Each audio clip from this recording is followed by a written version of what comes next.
Welcome to This Daring Adventure podcast, where we work on bridging the gap between where we are and where we want to be in order to live a bigger and bolder life. In this podcast, we will provide inspiration, tips, and skills you need to make your life the adventure you want it to be. Here's your host, mindset mentor, and life coach, Trista Guertin.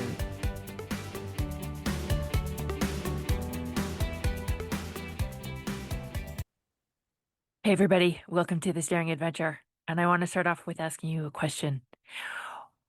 What are you still punishing yourself for? Is it something you said, something you did, something you didn't do, a moment where you didn't show up the way you wish you had? And even though it's over, you're still replaying it in your head. You're still cringing, you're still regretting, you're still thinking, God, why am I like this? But listen, here's what I want you to hear today, loud and clear. That feeling of shame is not proof that you're a good person. It's not growth, and it is not accountability. It's just a thought you're practicing. You're stuck in a loop, and it's making you smaller. And if you're ready to make a change, like actually ready, this episode is going to change how you relate to yourself forever. So let's dive in. Here's what shame looks like. It's not always dramatic. It's not always sobbing on the bathroom floor. Sometimes shame is quiet. It sounds like, I shouldn't have said that. I'm so embarrassing. I always ruin things. I'm too much. I should be over this by now. And it doesn't just feel bad. It creates behavior. So it can make you over-explain, over-apologize, over-function, people please, freeze, hide. It makes you manage everyone else's emotions so you don't have to feel your own. And I think this is quite common. We've probably all experienced this at some point. It's all a part of our human experience. And because I coach women through it constantly, I know what this is like. Women who look very successful on the outside, but inside, they're carrying around a private list of moments they are still hating themselves for. Let me give you a real life example. Imagine you're at a family dinner. You've been holding it together all day. Those family dinners can be rough. You've been patient. You've been responsible.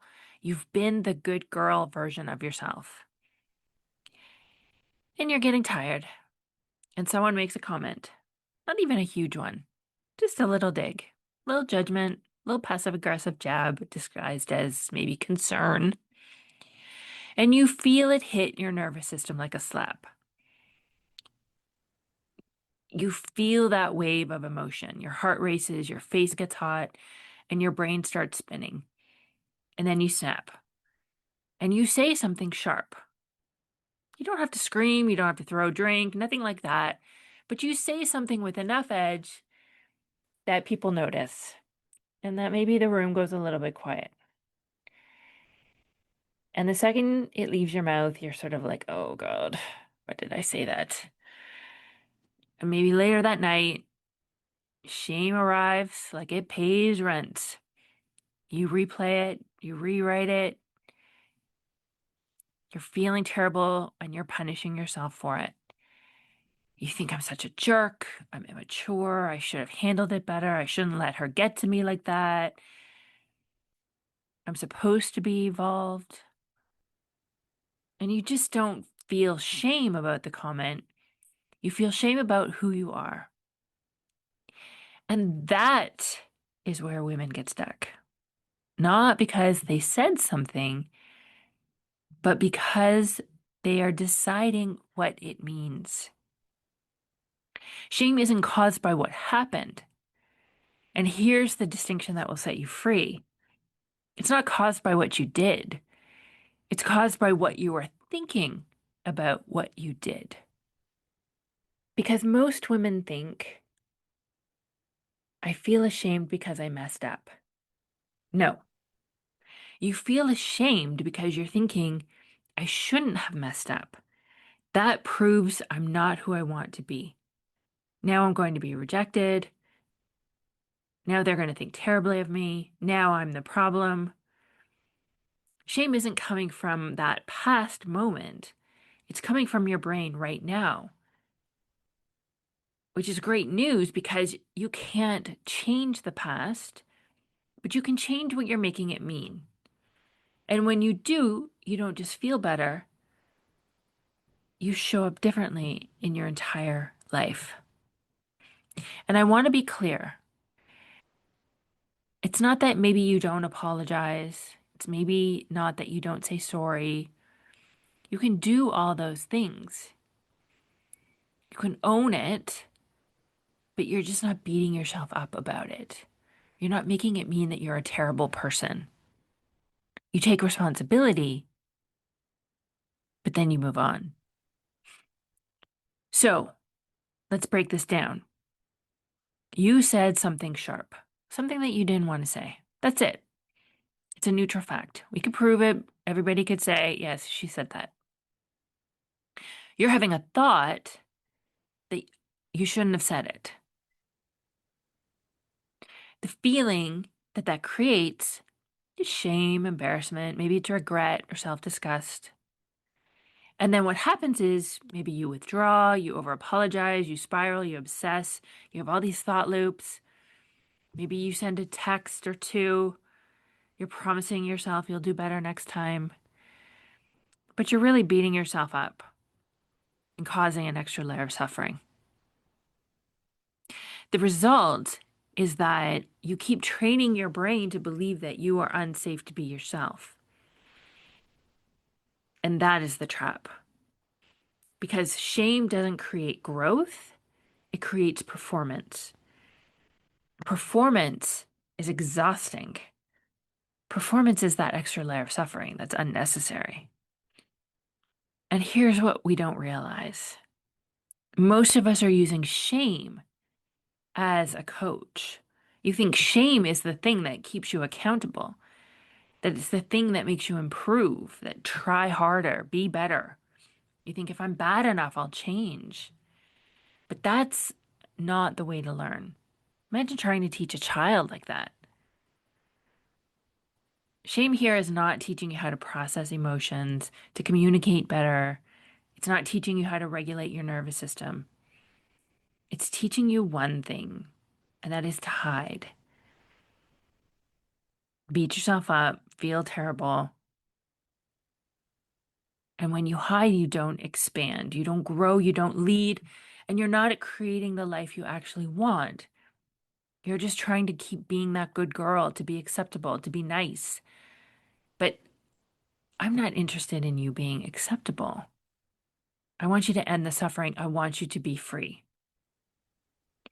So what do you do instead? And this is the work. This is the part where you become emotionally powerful. Step one, you want to separate the fact from the story. The fact is whatever you said. And you can just use that exactly, the comment, whatever you said. Now, what's the drama that your brain is adding? What is the story that you're telling yourself? Is it that you're a bad person because of that? Stop blending them together. There's what you said, and then there's the drama and the story that your brain is telling you. They're separate. Separate them out. Then step two is you want to ask the most important question, which is instead of why did I do that, ask yourself, what was I feeling right before that?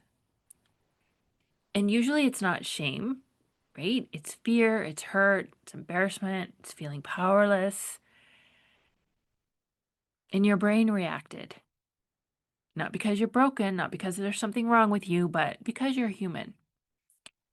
And you probably didn't prepare yourself enough to be in that situation.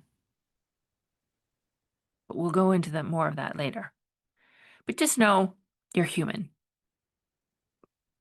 And so it's normal that you would have such a reaction. If you're telling yourself a story, you already got yourself into that place. You were already setting yourself up and you just reacted. That's it. You're human. Step 3 is you want to replace punishment with leadership. Shaming yourself is not going to create change. What you want to do is lead yourself into change. And that sounds like, of course, I reacted that way. I felt threatened. It also sounds like I can repair this. I can learn from this. I can do it differently next time. I don't need to hate myself to grow. And this is emotional adulthood. This is self-trust. And it is powerful. It gives you your power back. You're taking your power back. And listen, if you're a woman who keeps saying, I just need more confidence, I just need more clarity, I just need to stop overthinking, but you're still using shame to manage yourself, you're just going to keep repeating the same patterns because shame keeps you small and you were not made to play small. You were made to lead your own life. So get clear on what your brain is offering you in terms of drama, in terms of the story. And then get clear about why that happened and what you actually want to think. If you need to go out and apologize or say sorry, you can do that. You can take responsibility. You can do that, but don't beat yourself up. There is a way to support yourself and prepare yourself for the next time. You don't want to leave it until you're sitting in another family dinner to clean some of that up, to do that work and to prepare. You want to do that in advance. If you know that you're going to be getting stressed, you're going to feel tired, that people will maybe make comments, decide ahead of time what you want to think and how you want to feel and how you want to show up. Support yourself in that process of learning and growth ahead of time. And decide that no matter what happens, you're going to love yourself through it. You're going to have compassion and you're not going to shame yourself. You are human. It's okay. If the shame comes up, allow for it, process it, but then decide clearly what you want to think.